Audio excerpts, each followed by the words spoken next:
Hello viewers, আসসালামু আলাইকুম। আশা করি সবাই ভালো আছেন।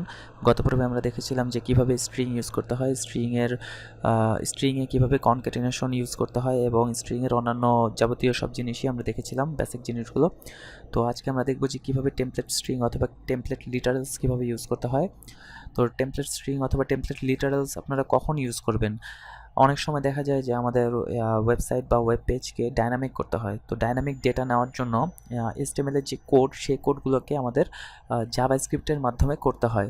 তো জাভাস্ক্রিপ্টের মাধ্যমে না করলে কিন্তু আমরা পেজটাকে ডাইনামিক করতে পারবো না, ঠিক আছে? আমাদের যে HTML এর কোড, সেগুলোকে আমরা ডাইনামিক করতে পারবো না। তো এর জন্যই আমাদের টেমপ্লেট স্ট্রিং ইউজ করতে হয়।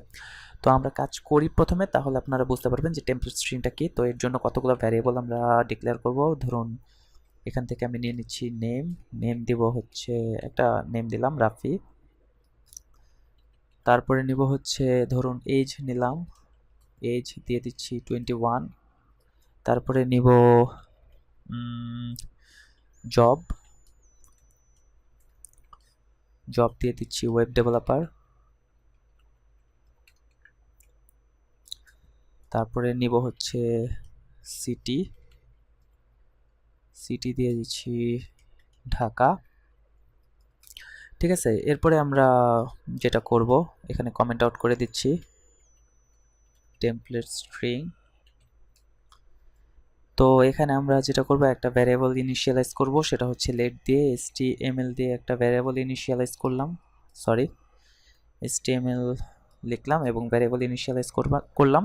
এখন যদি আমরা html ইকুয়ালস টু, যে এখানে ব্যাকট্যাগ রয়েছে, ব্যাকট্যাগটা আপনারা পাবেন হচ্ছে এই আপনাদের কিবোর্ডের ঠিক উপরে, একদম বাম সাইডে ঠিক উপরে এসকেপের নিচে যে বাটনটা রয়েছে, সেটাতে প্রেস করলে আপনারা এই ব্যাকট্যাগটা পেয়ে যাবেন, ঠিক আছে?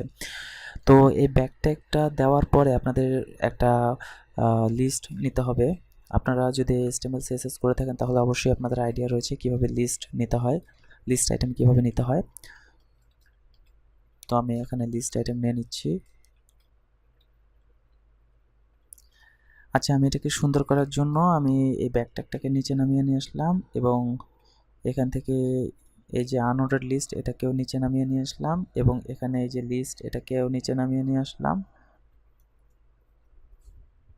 ঠিক আছে? এখন আমরা যদি এই এলআই এর ভিতরে যদি আমরা লিখি নেম স্টু দিয়ে যদি আমরা লিখি, এখানে এখানে যদি আমাদের ডাইনামিক ডেটাটা আনতে হয়, ধরুন এই যে এখানে যে ডেটাটা, এটা যদি আমাদের আনতে হয়, তাহলে এখানে যেভাবে আনতে হবে সেটা দেখুন। এখানে একটা মানি সাইন দিতে হবে, মানি সাইন দেওয়ার পরে এখানে কার্লি ব্রেস দিতে হবে এবং কার্লি ব্রেস দেওয়ার পরে এই যে আমরা ভ্যারিয়েবলটা ইনিশিয়ালাইজ করেছিলাম, এই ভ্যারিয়েবলের নামটা আমরা এখানে লিখে দিব, ঠিক আছে? তো এখানে যদি আমরা নেম লিখি এবং এখন আপনাদেরকে একটা কাজ করতে হবে। আমরা যদি এই এই যে এটার যে ডেটাটা, এই ডেটাটা যদি আমরা আমাদের ওয়েব পেজের মধ্যে যদি শো করতে চাই, তাহলে আপনাদেরকে ডম ইউজ করতে হবে, ঠিক আছে? তো ডম আমি এই পার্টে আপনাদেরকে শেখাবো না, তবুও এখানে কিছু ক্ষেত্রে লাগবে দেখানোর জন্য, তাই আমি এখানে একটা কোড জাস্ট করব। এটা আপনাদের এখন মনে রাখতে হবে না, কিন্তু পরের সেকশনে যখন ডম নিয়ে কাজ করব, তখন আপনারা বুঝতে পারবেন যে এই কোডগুলো কি।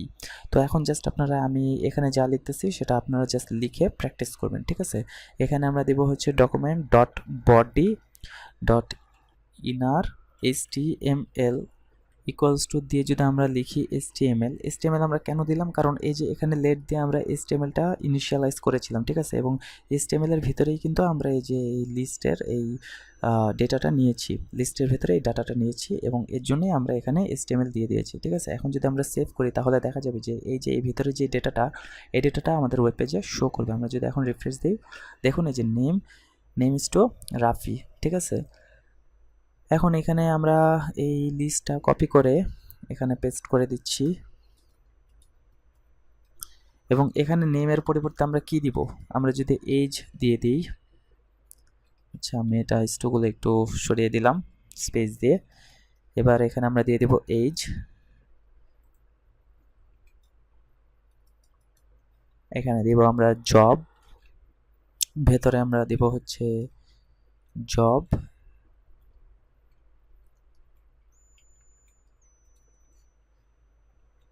সিটি।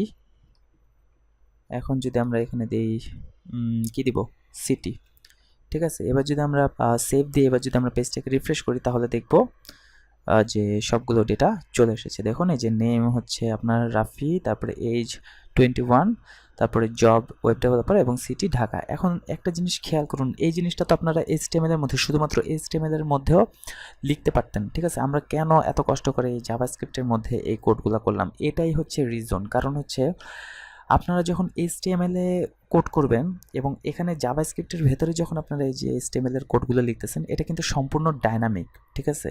কিন্তু আপনারা যদি HTML এ করতেন তাহলে কিন্তু সেটা স্ট্যাটিক হতো, কিন্তু আমরা কিন্তু এটাকে ডাইনামিকভাবে নিয়েছি, ঠিক আছে? তো এটাই হচ্ছে টেমপ্লেট স্ট্রিং এর কাজ। তো আপনারা অবশ্যই এটা প্র্যাকটিস করবেন বাসায় এবং পরবর্তী ভিডিও পাওয়ার জন্য আমার চ্যানেলটি অবশ্যই সাবস্ক্রাইব করে রাখবেন। ধন্যবাদ।